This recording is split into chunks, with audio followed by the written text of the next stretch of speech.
২০২৪ সালে এসে দেশ স্বাধীন করলাম বাংলাদেশের সকল ছাত্রছাত্রীরা মিলে। আমরা কি ডাকাতি করার জন্য দেশ স্বাধীন করেছি? আমরা কি লোকের বাড়ি ভাঙার জন্য স্বাধীনতা অর্জন করেছি? তাহলে কেন এটা হচ্ছে?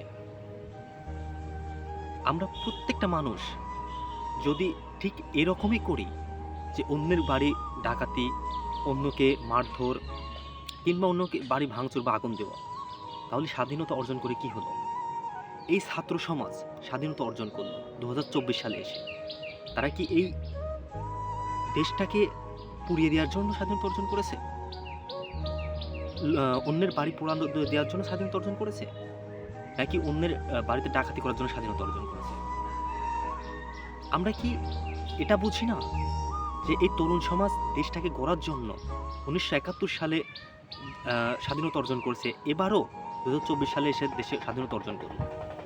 আমরা কি বুঝি না এটা, যে আমাদের এই দেশটাকে শান্তিপূর্ণ করার জন্য প্রত্যেকটা স্টুডেন্ট আন্দোলনের জন্য আন্দোলন করছে এবং তারা নিজের রক্তর বিনিময়ে, শহীদের বিনিময়ে দেশ স্বাধীন হলো? আমরা কি এটা বুঝি না? তাহলে আমরা কেন অন্যের বাড়িতে ডাকাতি করতে যাচ্ছি? আমরা কেন অন্যর উপর মারধর করতে যাচ্ছি? আমরা কেন অন্যের বাড়ি পুড়িয়ে দিতে যাচ্ছি? যদি আমরা বাড়ি পুড়িয়ে দিই, অন্যর উপর আঘাতই করি বা অন্যকে খুন করে ফেলি, তাহলে আগে যারা ছিল 10 বছর, 15 বছর, 20 বছর বা 30 বছর যারাই ক্ষমতায় ছিল, তাদের সাথে আর আমাদের সাথে তো কোনো তফাৎ লাগলো না। আমরা কি পারি না এই দেশটাকে সুন্দরভাবে গড়তে?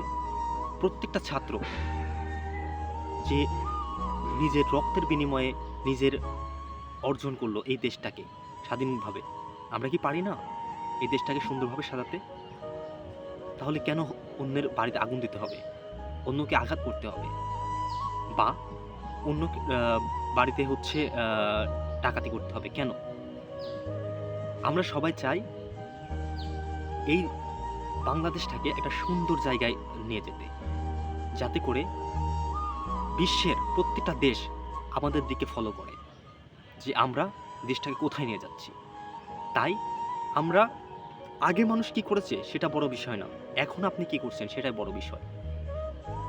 কারোর বাড়িতে আগুন দেওয়া, ডাকাতি করা বা অন্যকে মারধর করা, খুন করা, এটার মধ্যে সাকসেসফুল নাই। যা হয়ে গেছে আগে, সমস্ত কিছু বাদ দিন। আসুন আমরা সবাই মিলে এই সুন্দর বাংলাদেশটাকে আরো সুন্দরভাবে গড়ে তুলি। সবাই ভালো থাকবেন, সুস্থ থাকবেন, আর সবাই একটাই কথাই মনে রাখবেন, আমাদের লক্ষ্য একটাই, আমাদের বাংলাদেশটাকে অনেক সুন্দর একটা জায়গায় নিয়ে যাওয়া। আসসালামু আলাইকুম।